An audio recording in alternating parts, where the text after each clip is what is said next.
Welcome back to the Michigan Football Report. Got a new segment for you today. I heard some of the competition recently talking about stats and predictions for this year for Michigan football. And given that I probably know more about Michigan football than anyone, we all know that, decided to go through the offensive skill position players and project out where I think reasonable stats are for them for the 2019 season under new offensive coordinator Josh Gattis. So let's get right into it from the start with quarterback Shea Patterson. I think he's going to have a good year, folks. I really think he's going to have a nice year. Last year he had 22 touchdowns, something like that. Bumping up to 34 touchdowns this year. 3,400 passing yards, which will be a Michigan single-season record. I think he's going to set the record in passing yards. I think he's going to set the record in passing touchdowns. And I could put percentage there at the top one. I put passing attempts because what I think most Michigan fans were kind of mad about last year in 2018 is the limited amount of passing attempts that Shea Patterson was getting per game. Some games under 20 passing attempts. So those are my predicted stats for Shea Patterson from a passing perspective in 2019. Let's take a look at where there'll be a bump from. 64.6% completion percentage in 2018 and only 2,600 yards and 22 touchdowns, which I think was massively disappointing based on what he did in half a season in 2017 as a true sophomore at Ole Miss. Only 22 touchdowns, only 2,600 yards. He had basically those stats, not necessarily the touchdowns, but the yards through 6.5 games at Ole Miss in the 2017 season. So I think he has a lot of opportunity with a modern offensive approach like Josh Gattis is going to hopefully employ at Michigan this year, like he helped employ last year at Alabama. Let's take a look at Tua Tagovailoa's stats as I fumble through a word that I tease someone else for messing up. 69% completion percentage, 3,966 yards, 43 touchdowns, folks. Those numbers, the percentage, the yards, and the touchdowns are almost double the single-season records for Michigan in some of these regards. Michigan's record for passing touchdowns, something like that, 25 touchdown passes is the all-time record, done twice, Elvis Skurback, and by a true freshman, Chad Henne in 2004. You saw two there. What was he? Had 43 touchdowns and 4,000 yards. The Michigan record for passing yards in the season is 3,100 and some yards by John Navarre in 2003, folks. So you take a look here. Elvis Skurback, Henne, Navarre, Henne, the glory years of Michigan football passing 2003 to 2006, representing 4 of those 5 spots. And the Heisman Trophy receiving year from Desmond Howard got Elvis Skurback those 25 touchdowns in 1991. So I want to know from you guys on Shea Patterson, who, no matter what they say out there, no matter what Sleazy Sam says on the radio, Shea Patterson is your starting quarterback for 2019. So I want to know from you guys, am I crazy? Because I put out similar predictions last year, just thinking of what Shea Patterson had done in the Ole Miss offense. I thought he'd get 32, 34, 35 touchdowns last year. I think it's going to happen this year. I want to know from you guys, will he have more than 30 touchdown passes in 2019? Type Y if you think he will. Type Y for yes. Type N for no if you think that Harbaugh is going to get his old mitts in the offense a little too much, put the ball on the ground, not give Shea Patterson the opportunity to do so. And if you think you know he's going to have coming up on my bookie throughout the rest of the summer, you're going to have all kinds of prop bets to make on college football for 2019. One you can make right now: how many games Michigan is going to win. There's got over-unders for games they're going to win this year. Every game, you've got point spreads for Michigan and every college football team and every NBA game, every NFL game this year. But if you're going to bet on football, which I recommend you do because the Supreme Court says no longer illegal, chatsports.com/GoBlue. With my bookie, promo code GoBlue, double your initial deposit up to $300. You put $100, you got $200 in there. You put in $300, you got $600 in there. Pretty easy. You being a viewer of the show, I know you're smart, so go ahead and do it. MyBookie is the way to go. Double your deposit using promo code GoBlue. Now, those are some big-time stats for Shea that we're projecting out there. Not big time in the sense of regular college football, but certainly in the history of Michigan football.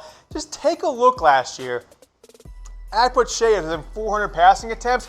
Dwayne Haskins had almost 400 passing completions last year, okay?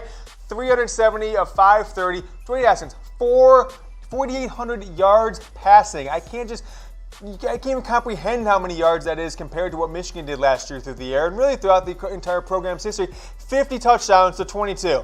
Yeah, that's right. He more than doubled Shea Patterson's touchdown passes, and they had the same basically amount of interceptions. So with a modern passing attack, these are the numbers that Dwayne Haskins can put up in his first year starting in Ohio State's offense last year. I'm sure Shea Patterson could kind of get right in the middle of those two numbers in 2019 with a hopefully modern passing attack under first-year offensive coordinator Josh Gattis. Let's take it over to the running backs. I've got the three running backs here: Christian Turner, Zach Charbonnet, Tru Wilson. You've got a redshirt freshman, true freshman, and I believe it'll be a fourth-year junior, Tru Wilson. Let's start off with the man in the middle coming up here, Zach Charbonnet. Now, I do want to pretense this a little bit. I am putting Charbonnet at 650 at 125 carries, roughly 10 a game, because I am not confident that he is going to be fully healthy the first month of the year. And I think there's a good chance we might not see him, maybe more than a couple carries if he gets in the first two games. Remember, Michigan's got Middle Tennessee State, then Army, bye week, then Wisconsin. So I think you might not see much from him, if him at all, until you get into that third game in the fourth Saturday of the year against Wisconsin. So I've got him 125 carries a game, or 125 carries for the year, 650, putting up 5.2. I think he's going to be the guy who'll be the starter the second half of the year, so maybe he breaks out and has more than that. But in the early part of the year, I think that Charbonnet will be limited, and I'll get most of those 650 the second half of the season. How about Christian Turner? We saw him put on the burners against Florida, but he ultimately stepped out of bounds, so didn't get that 40 or so yard touchdown run on a reverse. I think most of these yards and most of these carries will come at the beginning part of the season. You see that I've got him at 160, much more than Charbonnet. I think they're going to split a lot of time. I think they're going to, each get 10, 12, sometimes maybe 15. Maybe they go with the hot hand certain games. But Christian Turner will pick up, and we might be talking about him as, oh man, this guy is the man after he puts up, 165 yards on 20 carries or something like that against Middle Tennessee State. Maybe he does 100 against Army. But once we get into the Big Ten season, I think Charbonnet is going to take away a lot of those carries. And Christian Turner was a, meddling three-star recruit for a reason. I don't think he has necessarily the talent level to put up 1,000-yard rushing season or to keep Zach Charbonnet on the bench. So that's the word on Christian Turner. And this man, walk-on extraordinaire, a guy who you can always trust to protect your quarterback from the blocking in the blocking game, Tru Wilson. And he had some really nice stats last year as far as yards per carry. I don't have those in front of me, but I think he was something up in like the 6.5 yards per carry last season. I think he'll get 6 to 10 carries a game. There'll be a few games he might break out and get himself, 10, 11, 12 carries, specifically if Michigan is blowing out a team. And that could come early on in the year if Zach Charbonnet is limited with injury. So I'm putting him at an even 100 carries, 8 a game or so, 500 yards. He'll get 4 touchdowns, and he'll have 5 yards per carry. Let's take a look at last year's rushing leaders for Michigan. Karan Higdon, undrafted, sat at the bowl game, on to the NFL. Cheating Chris Evans, kicked out of school for academic suspension, cheating on multiple papers from what we've heard. Then you've got Tru Wilson. And then take a look at number 4, Shea Patterson, with maybe surprising for some of you, 273 yards on the ground. 80 or so of those came on one run against Wisconsin. But nevertheless, your top 2 guys will not be on the roster this year, Tru Wilson, and then you've got a true freshman in Charbonnet and a redshirt freshman in Christian Turner that are going to be leading up the rushing attack for Michigan in 2019. Let's take a look at the legends of Michigan football. What could someone, the reason I put this graphic up there, someone asked me a couple days ago, last show for an Instagram that we did a Q&A. How, does Charbonnet have a chance to be Michigan's all-time leading rusher? I think the answer is no. Decent question, but take a look at the stats here that he'd have to. He'd have to average well over 1,000 yards per year, and that's if he gets the start and gets out of the gate well as a true freshman. So I think it's very unlikely he ends up in this list. But Mike Hart, Denard Robinson, Anthony Thomas, Jamie Morris, and Tyrone Wheatley lead your Michigan football all-time rushing leaders.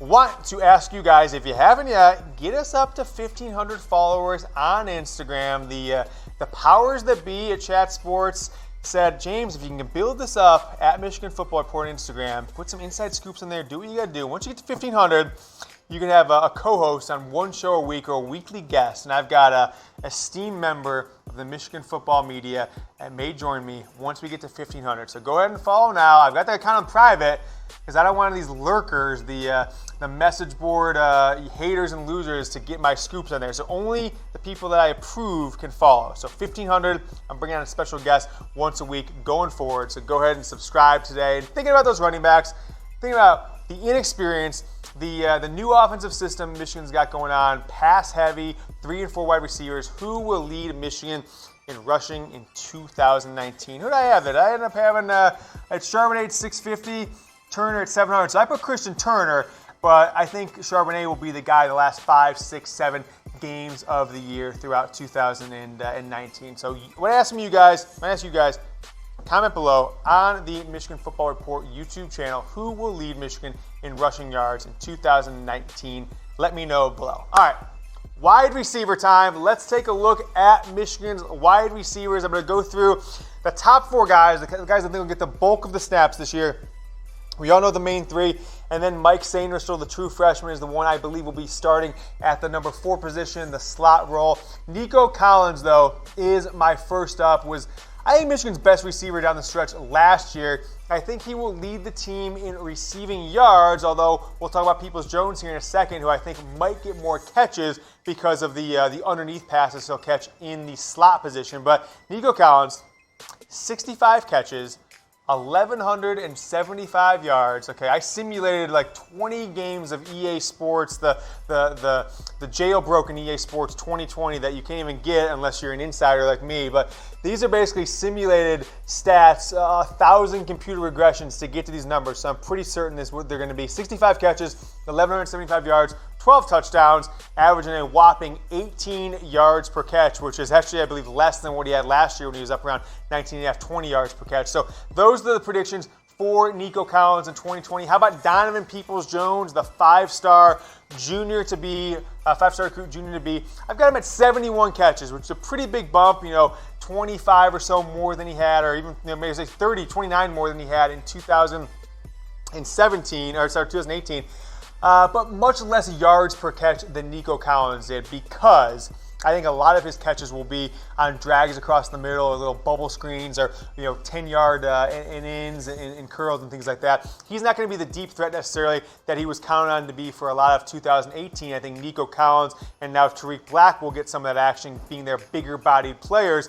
And Peoples-Jones will move into a slot where he can take advantage against the third cornerback or sometimes the linebacker, whatever it is. So Donovan Peoples-Jones, 71 catches, 1,050 yards for the year. I've got him down there as 9 touchdowns. We all remember he had that 3-touchdown game last year, so he can definitely do it from that perspective. But with Shea Patterson being a senior, a lot of receiving options, I don't think anyone's going to dominate the touchdowns. And he'll average around 15 yards per catch. Are you following us on YouTube? Are you subscribed to the Michigan Football Report on YouTube? You're watching on YouTube right now, unless you're watching on podcast, then I apologize to you podcasters. Go over to YouTube if so, click the subscribe button, you'll get a notification, and you'll be able to see every time we have a new show. You don't want to miss it, because coming up later in the summer, we're going to start doing live shows that you only get to watch if you catch us through a notification on YouTube. So you got to be subscribed. Go ahead and do it. It's free. It is free, so go ahead and subscribe. Michigan TV is the domain on YouTube. Michigan Football Report YouTube channel. Let's take a look at this man. Someone who I feel has accomplished less on the field, but is revered more than any player I've ever seen in the history of Michigan football, and that's Tarik Black. Started as a true freshman. First few games looked like he was going to be an all-timer. Very rarely is your best receiver is a true freshman. Best receiver to start a season, a true freshman like Tarik Black was in 2017. Ended up breaking a foot last year. Going to come back as a redshirt freshman. Breaks the other foot, and so he's got back-to-back years. He came back with about 5 games left in the season last year in 2018, but really didn't make an impact at all. Seemed to be hampered by those injuries. If you look back at the history of football players, if you have 2 season-ending injuries or really detrimental injuries to your feet, to your knees, to your ankles, and back-to-back seasons, it's tough to come back at the level you're at in a single season. It might take him a couple years to get back to where he was. So I actually think he will be sort of the forgotten man in the passing game in a lot of regards. I think, one, because Collins and Peoples-Jones have built rapport with Shea Patterson, have more experience with him. And two, I think Tarik Black will be physically limited. I think there is something to it where he's not going to be able to make the plays. Maybe it's a little bit of nervousness of getting injured again, or not back to fully 100%. Nevertheless, 35 catches for 450 yards, a big step off from Peoples-Jones and Nico Collins. I've got him at 4 touchdowns and averaging right around 13 yards per catch. And then how about this man? The guy that everybody's getting excited about, and maybe is the reason that Oliver Martin, who would have been a redshirt sophomore this year, maybe it's the reason why he transferred to Iowa after spring ball. Mike Sainristil was recruited as a cornerback, many people thought, got snaps and got in the wide receiver position as an early enrollee in the spring, and many people said, hey, with Collins and DPJ out during the spring, Mike Sainristil may have been the best wide receiver on the roster. As such, I've got him at 29 catches coming out of that slot position, 400 yards. And some of you guys are going to say, that's only 3 catches a game or 2.5 catches a game. He'll have way more than that. I encourage you to take a look at the stats we'll show here in just a second on what Michigan wide receivers actually did last year. I'm sorry, no, we won't show that. But nevertheless, Donovan Peoples-Jones had 42 catches. Nico Collins had 38 last year. So to give Mike Sainristil 29 as the number 4 wide receiver option, I actually think is fairly aggressive on my part. But I do think Josh Gattis' offense will open up the reception opportunities for Sainristil when things open up underneath. A lot of catches underneath, 13.8 yards per catch. I'll give him a couple touchdowns. They'll have to break ones to get into the end zone because I don't think they're going to target him much inside the 20. Let's recap, though. These players. Oh no, we can go to the receiving leaders. That's fine. I'm out of order here, folks. Alicia behind the camera is doing it right. I'm out of order. Take a look at the 2018 receiving leaders, just so you guys all have some context for what we're talking about here. Collins with 38 catches. DPJ with 47. That may be inaccurate. 32 for Zach Gentry. And then Nick Eubanks take a big step. Now, I know you're going to say, oh, Ronnie Bell and some other players, Oliver Martin, had more catches. But Nick Eubanks was the 4th leading player as far as yards were concerned. So 632, 612, 514 for kind of the big 3 in Collins, Peoples-Jones, and Zach Gentry. And then Nick Eubanks, a massive drop-off to get down to 157 yards. So let's take a look now at where my predictions are for this year, including Mike Sainristil, you'll see coming up here, rocking the hoodie because they haven't done photo day yet for Michigan football. But Nico Collins, 65 catches for 1175. Donovan Peoples-Jones, 71. Got Tarik Black taking a big step back from Peoples-Jones and Collins to 35, and then 29 catches for Mike Sainristil. Now, before you guys start saying, hey, what about this person? What about that person? I can only focus on so many players. We've only got so much studio time. I'm putting the guys who are going to make the biggest impact this year. So maybe we'll go into Cornelius Johnson and Giles Jackson in another show. But I want to know from you guys, who is Michigan's best wide receiver? Is it one of those 4 guys? I think it's pretty obvious it is. If you think it's somebody else, though, you better make a good case for it. But go up below in the comments.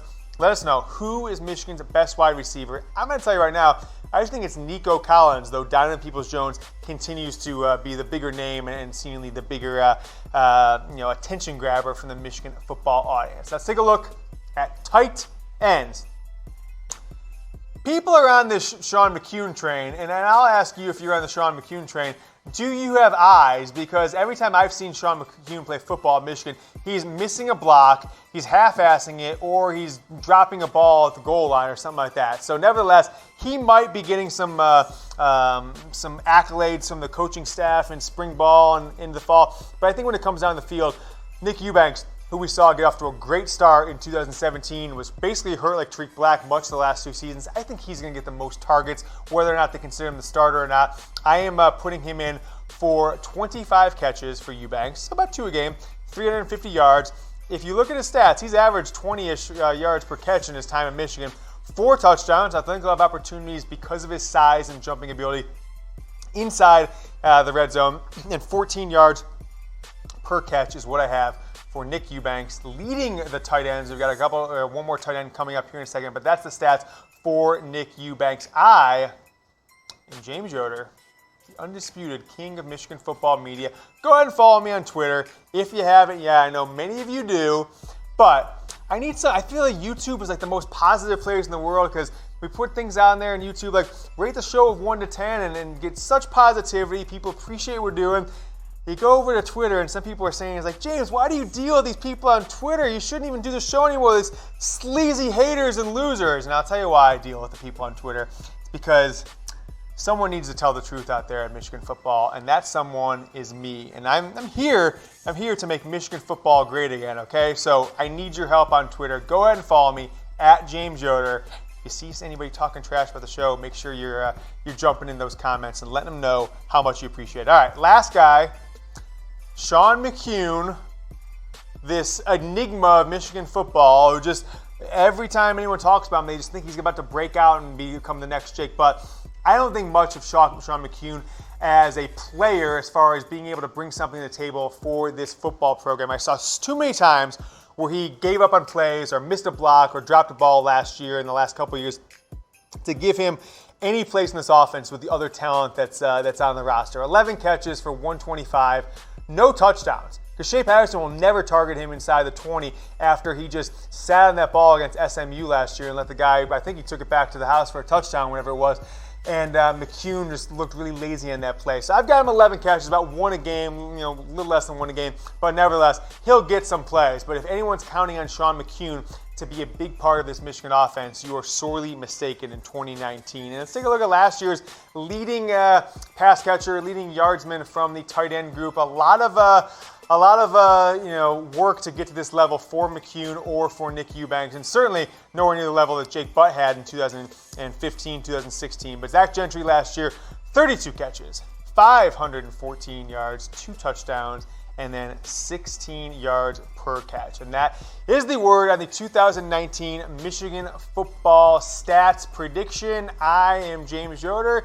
Want to ask you before we go to follow the Michigan Football Report on YouTube. It's youtube.com/Michigan TV, or it's like a half scroll on your mouse if you're on your computer, or one push of the thumb and just press the button right while you're watching it. Subscribe. I know many of you subscribe, but for those of you who don't, please do so you get our notifications and we can build the community here on YouTube. Thanks so much for watching the show, Michigan football fans. If you want to keep watching the Michigan Football Report, we got some videos for you right here. If you want to subscribe to the channel, if you haven't, click this button right here. All right, we will see you guys back in a few days with more Michigan football news and rumors. And until then, go Blue.